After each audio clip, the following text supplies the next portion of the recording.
नमस्कार दोस्तों, एक बार फिर से स्वागत है आपका हमारे channel DS concept language and GK. हम लोग पार्ट्स ऑफ स्पीच पढ़ रहे थे दोस्तों, और पार्ट्स ऑफ स्पीच में आज हम पढ़ने वाले हैं तीसरा चैप्टर वर्ब। हम लोग इतना डिटेल में इसलिए पढ़ रहे हैं दोस्तों क्योंकि अब कंपटीशन एग्जाम्स में सभी कंपटीशन एग्जाम में बहुत डिटेल में क्वेश्चंस पूछे जाते हैं। तो डिटेल में हमें जानना बहुत जरूरी है और पार्ट्स ऑफ स्पीच के सवाल सबसे ज्यादा पूछे जाते हैं, इसलिए हम इसको पढ़ रहे हैं। आइए देखते हैं वर्ब। आज का टॉपिक है वर्ब, पार्ट ऑफ स्पीच का तीसरा चैप्टर पढ़ रहे हैं हम दोस्तों। वर्ब, वर्ब का मतलब होता है क्रिया। ठीक है दोस्तों, तो क्रिया कौन कौन सी होती है, कितने प्रकार की होती है, कैसे लगती है, ये तो हमने टेंस में जान लिया और आगे हम इंग्लिश वाले टेंस और पढ़ेंगे। लेकिन क्रिया कौन कौन सी होती है, कौन सी हेल्पिंग वर्ब होती है, कौन सी मेन वर्ब होती है, ये पढ़ने वाले हैं दोस्तों। तो आइए देखते हैं। वर्ब यानी क्रिया, क्रिया के दो प्रकार होते हैं दोस्तों।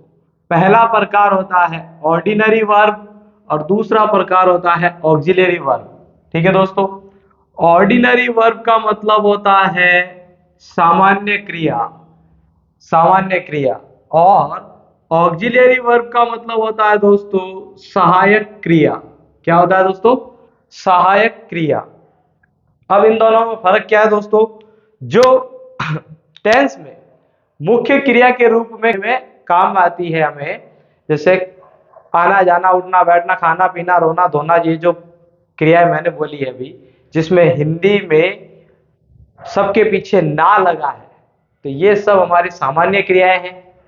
ठीक है दोस्तों, टेंस में मुख्य क्रिया के रूप में काम आती है, और मुख्य क्रिया के पहले, ठीक पहले, जो टेंस का रूप बदलने में और टेंस का रूप पहचान करने में काम आती है, वे सभी सहायक क्रिया है दोस्तों। उनको ऑक्सिलरी वर्ब कहते हैं, हमारी भाषा में इनको हेल्पिंग वर्ब कहते हैं दोस्तों। याद रखिएगा, हेल्पिंग वर्ब यानी ऑक्सिलरी वर्ब।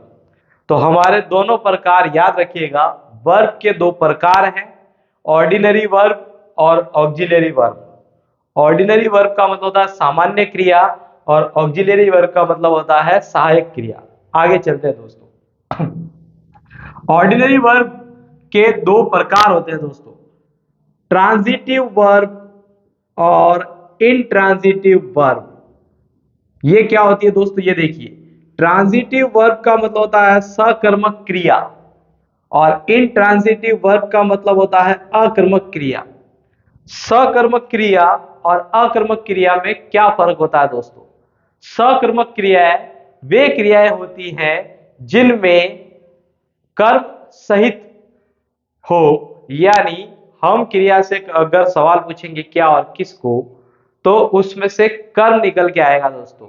यानी खेलना, गाना, देखना, तो ये सारी जो क्रियाएं हैं इनमें कर्म होगा। कैसे? हम पूछ के देखेंगे कि राम क्या खेलता है, तो कोई ना कोई ऑब्जेक्ट होगा, उसमें कर्म होगा। राम क्या देखता है, तो कोई ना कोई ऑब्जेक्ट होगा। राम क्या गाता है, तो कोई ना कोई ऑब्जेक्ट होगा।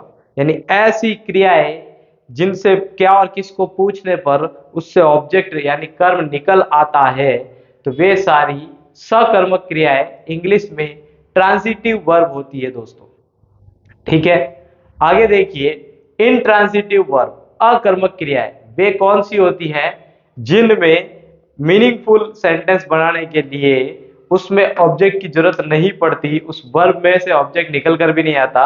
जंप, गो, वॉक, देखा हमने, इनके अंदर कोई भी ऑब्जेक्ट नहीं होगा। यानी जंप से पूछ के देखो क्या कूदना, कूदना यानी क्या कूदना, तो उससे कोई ऑब्जेक्ट नहीं निकलेगा। गो यानी जाना, क्या जाना, कोई ऑब्जेक्ट नहीं निकलेगा। वॉक यानी चलना, क्या चलना, कोई ऑब्जेक्ट नहीं निकलेगा। तो ये इनट्रांजिटिव वर्ब है दोस्तों।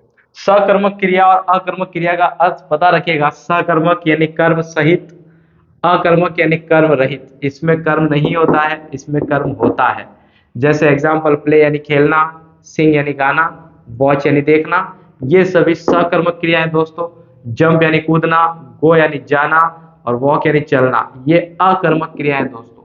इनसे क्या और किसको पूछने पर उत्तर आएगा और इनसे क्या और किसको पूछने पर उत्तर नहीं आएगा। चलिए आगे देखते हैं। इन्हीं वर्ब के 5 रूप होते हैं दोस्तों। कौन से होते हैं? 5 रूप। वर्ब की फर्स्ट फॉर्म, वर्ब की सेकंड फॉर्म, वर्ब की थर्ड फॉर्म, वर्ब की फोर्थ फॉर्म और वर्ब की फिफ्थ फॉर्म। ये 5 फॉर्म्स होती है दोस्तों। वर्ब की 5 फॉर्म्स होती है दोस्तों। इनको हम डिटेल में पढ़ेंगे कि वर्ब की पांचों फॉर्म कौन कौन सी होती है। ठीक है दोस्तों, आइए देखते हैं। वर्ब की फर्स्ट फॉर्म जो है उसको प्रेजेंट फॉर्म कहते हैं दोस्तों। फर्स्ट फॉर्म को प्रेजेंट फॉर्म कहते हैं, या प्रेजेंट टेंस में ही लगती है। ठीक है, तो वर्ब की फर्स्ट फॉर्म, जैसे एग्जांपल के लिए लिखा है मैंने गो, गो का मतलब होता है दोस्तों जाना। फिर होती है वर्ब की सेकंड फॉर्म, सेकंड फॉर्म को हम कहते हैं पास्ट फॉर्म। क्या होती है?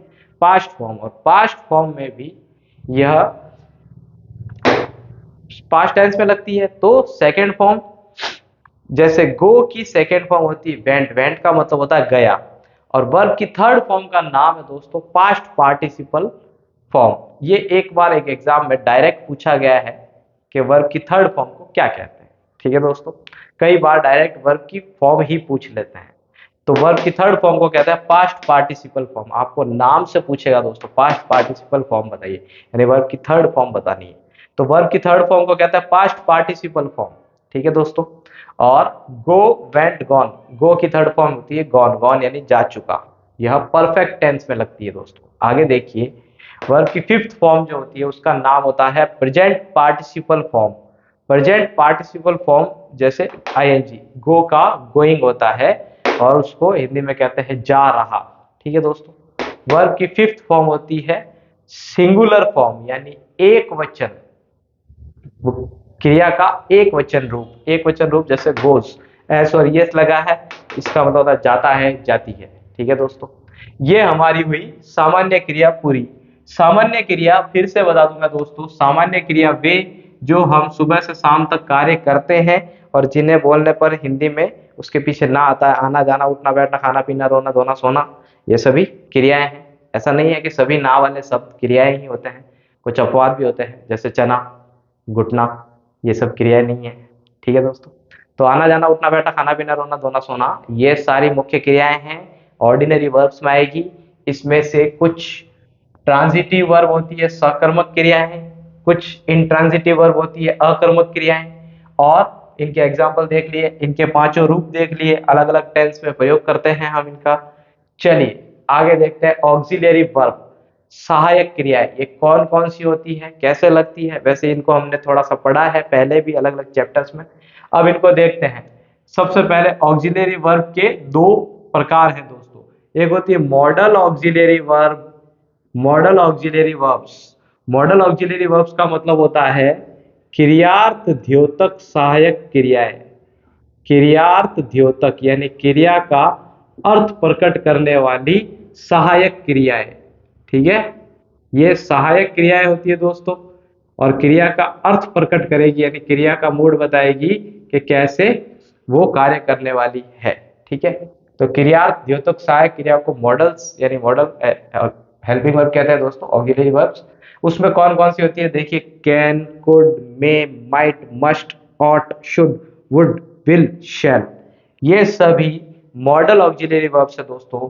मॉडल्स के रूप में कार्य करती है और इनका हिंदी अर्थ होता है, देखिए, कैन का मतलब सकता है, कुड का मतलब सकता था, मे का मतलब सकता है, माइट का मतलब सकता है और सकता था दोनों, मस्ट का मतलब चाहिए अनिवार्य रूप से सख्ती से, ऑट टू का मतलब आदि बाध्यता के साथ चाहिए, शुड का मतलब होता है चाहिए सिर्फ सलाह के लिए, वुड का मतलब होगा होगी होंगे, यह पास्ट हैबिट के लिए होता है, विल और सेल पक्का वादा दिखाने के लिए होता है, गा गी गे गा गी गे।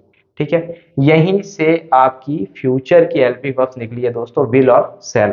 ठीक है, विल और शेल।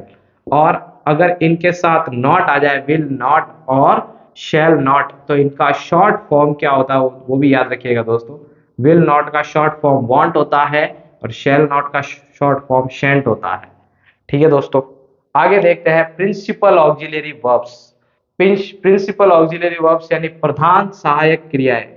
प्रधान सहायक क्रियाएं, प्रधान सहायक क्रियाएं में याद रखिए दोस्तों, यह सबसे ज्यादा कार्य काम में आने वाली क्रियाएं हैं और ये सभी हमारे टेंस में भी यूज में आती है। ठीक है, देखिए प्रधान सहायक क्रियाओं में 3 तरह की वर्ब्स है। सबसे पहले बी फॉर्म है, फिर हैव फॉर्म है, फिर डू फॉर्म है। इसमें से 2 फॉर्म हम पढ़ चुके हैं अलग अलग चैप्टर्स में दोस्तों। बी फॉर्म हमने अलग से पढ़ी है, हैव फॉर्म हमने अलग से पढ़ी है, डू फॉर्म नहीं पढ़ी है क्योंकि यह प्रश्न बनाएंगे तब फ्रेमिंग क्वेश्चन में हम अच्छे से पढ़ेंगे। देखिए बी फॉर्म का मतलब होता है होना, हमारा किसी अस्तित्व में होना, हमारा किसी व्यवसाय में होना। हैव फॉर्म का मतलब है रखना, अपने पास कोई वस्तु रखना। और डू का मतलब करना। यह प्रश्नवाचक वाक्यों में मुख्य क्रिया के साथ में हेल्पिंग वर्ब के रूप में आती है, मुख्यतः प्रश्नों में ही आती है डू फॉर्म। ठीक है, चलिए अब देखिए बी फॉर्म की फर्स्ट फॉर्म होती है दोस्तों इज, एम, आर, और बी फॉर्म की सेकंड फॉर्म होती है दोस्तों वाज और वर। बी फॉर्म की थर्ड फॉर्म होती है बीन। ये सभी टेंस में हेल्पिंग वर्ब के रूप में हम देख चुके हैं। ठीक है दोस्तों, जैसे प्रेजेंट कंटिन्यूअस में is, am, are helping verb लगी थी, पास्ट कंटिन्यूअस में वाज वर हेल्पिंग वर्ब लगी थी, फिर जो हमारे टेंस थे परफेक्ट कंटिन्यूअस उनमें बीन हमने हेल्पिंग वर्ब के साथ एक अतिरिक्त टुकड़े के रूप में वर्ब की थर्ड फॉर्म के हिस्से के रूप में लगाया था। आगे चलिए, हैव फॉर्म का मतलब होता है दोस्तों रखना। इसमें हमने देखा कि फर्स्ट फॉर्म इसकी होती है हैज और हैव, इसकी सेकंड फॉर्म होती है हैड और थर्ड फॉर्म होती है हैड। ठीक है दोस्तों, इसमें ये हम हेल्पिंग वर्ब के रूप में लगा चुके हैं। प्रेजेंट परफेक्ट में हैज हैव हमने हेल्पिंग वर्ब ली थी, पास्ट परफेक्ट में हैड हेल्पिंग वर्ब ली थी। इसमें थर्ड फॉर्म जो है यह कभी भी हेल्पिंग वर्ब के रूप में नहीं आती, यह मुख्य क्रिया के रूप में यानी मेन वर्ब के रूप में ही आएगी।